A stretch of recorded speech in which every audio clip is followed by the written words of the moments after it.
नमस्कार दोस्तों, आप सबका स्वागत है सी स्पैम में। जो भी नए इस चैनल पे हैं, हमारे वीडियो के साथ जो नए बने हैं, वो सब्सक्राइब कर दीजिए और वीडियो अच्छा लगता हो तो लाइक और शेयर करिए। स्टार्ट करते हैं। एक मुद्दा है, क्या है? एक इशू है, छोटा-सा क्रिटिकल प्रॉब्लम है। प्रॉब्लम क्या है जो मैं बताने जा रहा हूँ, जो कि अभी तो रिजल्ट आ चुका है, एएनएम का रिजल्ट आ चुका है, ओके? तो रिजल्ट आज आने के बाद अब जो पास कर गए हैं, वो उनको तो वेलकम, मोस्ट वेलकम। अब अपना डॉक्यूमेंट रेडी करिए और इसमें वेरिफिकेशन का भी डेट दिया हुआ है, ओके? तो आप इसमें वेरिफिकेशन का जो आपका डेट दिया हुआ है, ये आपका डेट ये है। जो वेरिफिकेशन के लिए डेट है वो 27 तारीख यानी कि जनवरी 27, 28, 29, 30, 31, 1 फरवरी, 2 फरवरी और 3 फरवरी। ये आपका रिजल्ट मेरे डॉक्यूमेंट वेरिफिकेशन का वेन्यू आपको मिल जाएगा। एडमिट कार्ड जैसे अपलोड होगा तो वेन्यू मिल जाएगा, जगह मिल जाएगा आपको कहाँ, तो डॉक्यूमेंट आपको इस पे मैं ऑलरेडी चर्चा कर चुका हूँ और उसमें देख लीजिएगा अपना सारा डॉक्यूमेंट छूटे नहीं, अपलोड होगा ये सब। चलिए हम इस मुद्दे पर नहीं बात करते हैं, बात करते हैं कि यहाँ पर एक मुद्दा क्या है जो देखिए, ये मुद्दा छोड़िए, यहाँ मुद्दा यहाँ पे है क्या कि जो रिजल्ट दिया गया, आपका जो रिजल्ट है वो रिजल्ट देना था कितना? जो रिजल्ट आपको देना था 1.25 माने कि 2.5 गुना देना था। यहाँ पर रिजल्ट सिर्फ 1.5 गुना दिया गया। यानी कि ये लगभग 1 गुना जो मल्टीपल एक है, लगभग 5000 सीट और 5006 या 5007 जो रिजल्ट और देना था, वो अभी रिजल्ट पब्लिश नहीं किया। आयोग क्या किया है, जो प्रोस्पेक्टस के टाइम में जो फॉर्म भर रहे थे, उस टाइम है जो कि 1.25 ने बोला था कि रिजल्ट देंगे। अभी क्या दिया है 1.15, यानी कि इसी कारण कुछ वैसे वंचित स्टूडेंट रह गए जो अच्छे स्कोर करने के बावजूद भी वो वेरिफिकेशन में शामिल नहीं हुए। वो उनका आपका जो जो करना था वो कर दिए, लेकिन आयोग का ये इस माने कि परिणाम से, इस डिसीजन से ऐसे 5000 6000 बच्चे ऐसे रह गए जो कि डॉक्यूमेंट वेरिफिकेशन में शामिल नहीं हो पा रहे हैं।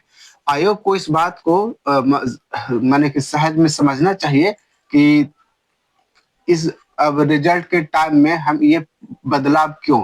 अगर बदलाव ही करना था तो आपको प्रोस्पेक्टस जब फॉर्म भरवा रहे थे उसी समय आपको कहना था कि रिजल्ट हम इतना ही देंगे, ना कि इतना देंगे। आपने क्यों ये कह दिया कि 2.5 मल्टीपल हम देंगे? है ना? अगर ये दे देते तो कुछ बच्चों को और है जो कि डॉक्यूमेंट वेरिफिकेशन में शामिल होने का मौका मिलता। लेकिन आपने बस इतना ही कर दिया, एट रैंडम आप है जो कि इस तरह का डिसीजन ले लिए। ये डिसीजन आपका सरासरी गलत है। मैं इस पर थोड़ा मेल करूंगा आयोग को कि आप इस पे थोड़ा ध्यान फोकस करिए, ताकि कुछ और बच्चे हैं जो कि अभी रिजल्ट में वेरिफिकेशन में प्रॉब्लम उनको हो रहा है, तो थोड़ा-सा कट ऑफ और डाउन हो, थोड़ा-सा कट ऑफ और डाउन हो, ताकि ताकि कुछ बच्चे को जो है डॉक्यूमेंट वेरिफिकेशन में शामिल होने का मौका मिले। ऐसे ये क्या आपको क्या लगता है कि ये डिसीजन सही है? नहीं, मेरे हिसाब से ये डिसीजन गलत है, क्योंकि पढ़ने वाले मेहनत करते हैं। कुछ वजह से होता है, थोड़ा प्रेशर के कारण होता है, एग्जामिनेशन में प्रॉपर ढंग से पहुँचना नहीं पहुँचना, किन्हीं-किन्हीं का एग्जामिनेशन नए होते हैं, नए स्वरूप में होता है, पहली-पहली बार बैठते हैं, तो कुछ आगे-पीछे होता है, आप उसका कोई ट्रेनिंग भी नहीं देते हैं, ओके? एग्जामिनेशन जैसा कुछ वैसा आप बनाते नहीं हैं माहौल, फिर भी एक स्टूडेंट आके बैठता है, मेहनत करता है, बैठता है और वो किस 1-2 क्वेश्चन के आगे पीछे होने की वजह से उतार-चढ़ाव के कारण वो एक पॉइंट से अगर पीछे हट जाता है तो उसको मेरे हिसाब से तो उनको प्रॉपर मिलना चाहिए। डॉक्यूमेंट वेरिफिकेशन तक तो उनको मिलना ही चाहिए। उसके बाद फाइनल मेरिट लिस्ट में क्या बनेगा, नहीं बनेगा, वो आयोग की मर्ज़ी है। लेकिन डॉक्यूमेंट वेरिफिकेशन तक के तो ये 1.5 जो मल्टीपल है, ये गलत सरासरी ये डिसीजन मैं सपोर्ट नहीं करूंगा कि आयोग इसने गलत किया। 2.5 होना चाहिए तो होना चाहिए। अब मैं आपको दिखाता हूँ कि वो जब एग्जामिनेशन के टाइम में जब निकाला था प्रोस्पेक्टस तो उसमें क्या दिया गया था, अभी मैं वो दिखा रहा हूँ। चलिए मैं आ गया हूँ, ये आपको एडवर्टाइजमेंट नंबर पे। यहाँ देखिए कि आपका जो रिजल्ट के टाइम में आपको क्या बताया गया है। तो जो बताया गया है वही होना चाहिए। एट रैंडम आप रिजल्ट पे तात्कालिक आप ये डिसीजन नहीं ले सकते हैं कि आपने क्या, देखिए वेटेज के अनुसार ये दिया हुआ है और मल्टीपल क्या दिया हुआ है इसका रिजल्ट, कितना रिजल्ट दिया हुआ है अभी मैं दिखा रहा हूँ, आगे पीछे हो गया है। ये रिजल्ट के बारे में जो बताया गया है, तो रिजल्ट के बारे में 1.25 का डिसीजन लिया गया था। Just 1 minute.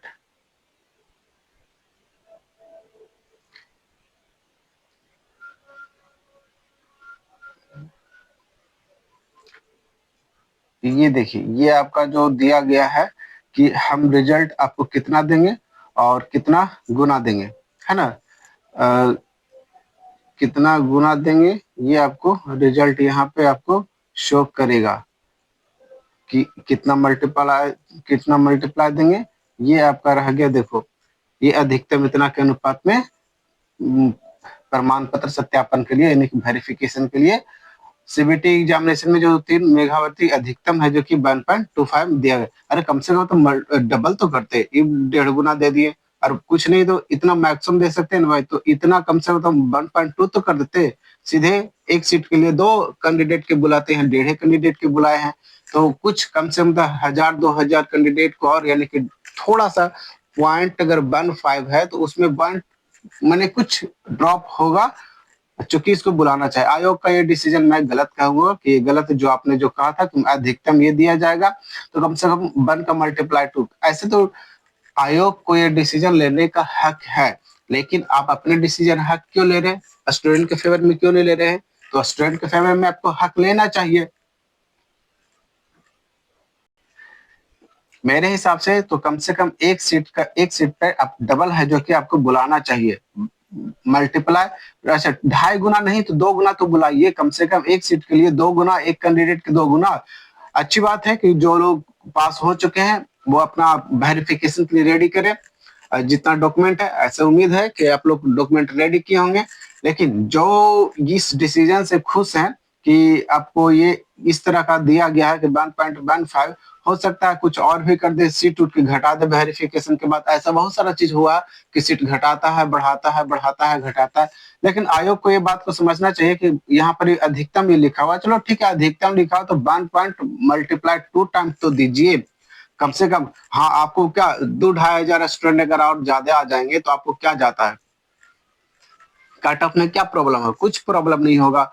हम मानते हैं कि उनका नहीं होगा, लेकिन एक एक्सपीरियंस होता है कि हमने डॉक्यूमेंट वेरिफिकेशन तक पहुंचा, क्योंकि रिजल्ट तो बनेगा तो मैक्सिमम वाले नंबर को जो अभी तक प्राप्त कर चुके हैं, तो आपको क्या प्रॉब्लम होना है, तो थोड़ा सा डॉक्यूमेंट वेरिफिकेशन में, अच्छा नेक्स्ट स्टेज में जब आएगा तो ये निकाल लेंगे, क्योंकि इनके पास जिज्ञासा रहेगा, सब कुछ रहेगा, तो ये अगला बार निकाल लेंगे। लेकिन यहाँ पर आप लोग तो कमर तोड़ देते हैं।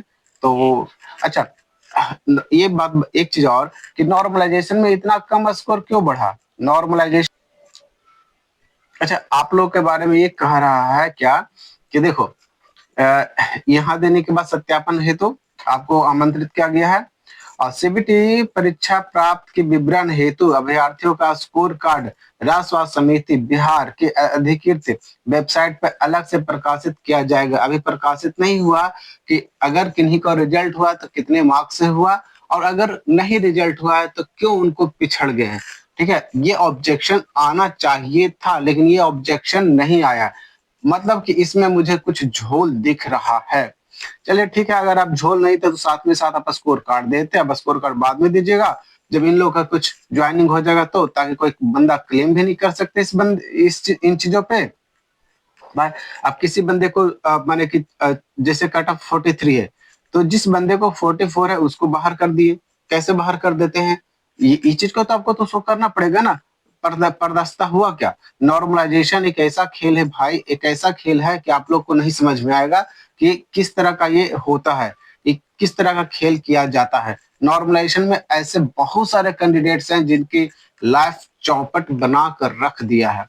अब ऐसा बहुत सारा मैंने कि आप लोग डिस्क्रिप्टिव में बताइएगा कि आपका रिजल्ट हुआ, आपका रिजल्ट नहीं हुआ। अब क्यों नहीं हुआ रिजल्ट ये तो आपको आयोग ही क्लियर कर सकता है। लेकिन अभी जो जो कट ऑफ दिख रहा है कि 43.96 है, यानी कि लगभग 44 है, लेकिन 44 जो कैंडिडेट से रिजल्ट लाए होंगे उनका रिजल्ट नहीं हुआ होगा। अब चूंकि वेटेज के अनुसार मैंने तो बताया था भाई कि कम से कम 10, जितना जिसका ज्यादा स्कोर रहेगा उसको उतना बढ़ेगा। एक कैंडिडेट को मैं देख रहा हूँ क्या जिसका 30 नंबर है, इसका तो वेटेज के अनुसार 40 हो जाता है। अब इसका कट ऑफ है जो कि 40.15 है, यानी कि नॉर्मलाइजेशन में उसका 0.15 मार्क्स नहीं बढ़ा, ठीक है, ये नहीं बढ़ा। तो ये तो सोचने वाली बात है कि 0.15 मार्क्स नॉर्मलाइजेशन में नहीं बढ़ा, घट भी गया होगा, वो तो ये तो डिसीजन ना हम बता सकते हैं ना आप लोग डिसीजन ले सकते हैं, ये तो आयोग ही कैलकुलेट करके बताएगा कि क्या हुआ। अब स्कोर कार्ड आएगा तो देखिएगा, स्कोर कार्ड में भी पंगा होगा, किसी किसी बंदे कट ऑफ से ऊपर रहेगा जिसका रिजल्ट नहीं हुआ है, ये पक्का जैसे स्कोर कार्ड आएगा ये आप सोशल मीडिया पे देख लीजिएगा, कंप्लेन तो गिरेगा ही गिरेगा। चलिए देखते हैं अब कब ये जारी करता है स्कोर कार्ड सारे लोगों के लिए। फिलहाल आप लोग का डॉक्यूमेंट वेरिफिकेशन का जो कोटिवार दिया गया है वो आपको 27 तारीख से है, तो फिलहाल आप लोग ये अपलोड करवाएगा नहीं, ठीक है। अब डायरेक्ट आपको अभ्यर्थी को यहाँ पे प्रमाण पत्र के साथ आपको बुलाया जाएगा, ये और जो बोला था कि हम प्रमाण ये अपलोड करवाना है, ये तो अभी उसके पास इतना टाइम है नहीं, क्योंकि आज 23-24 तारीख हो गया, तो सॉरी 23 तारीख हो ही गया, तो 4 दिन के बाद डॉक्यूमेंट वेरिफिकेशन आप लोग का है तो बुलाया जाएगा। तो डॉक्यूमेंट वेरिफिकेशन वाले रेडी हो जाइए, जो जिनके साथ नहीं हुआ है अब उनके साथ देखिए आयोग क्या करता है, अब देखा जाता है। और मिलते हैं फिर नए वीडियो में, जो नए हैं वो सब्सक्राइब कर दिए, वीडियो अच्छा लगता है तो लाइक और शेयर करिए। तब तक मिलते हैं दूसरे वीडियो में, बाय बाय।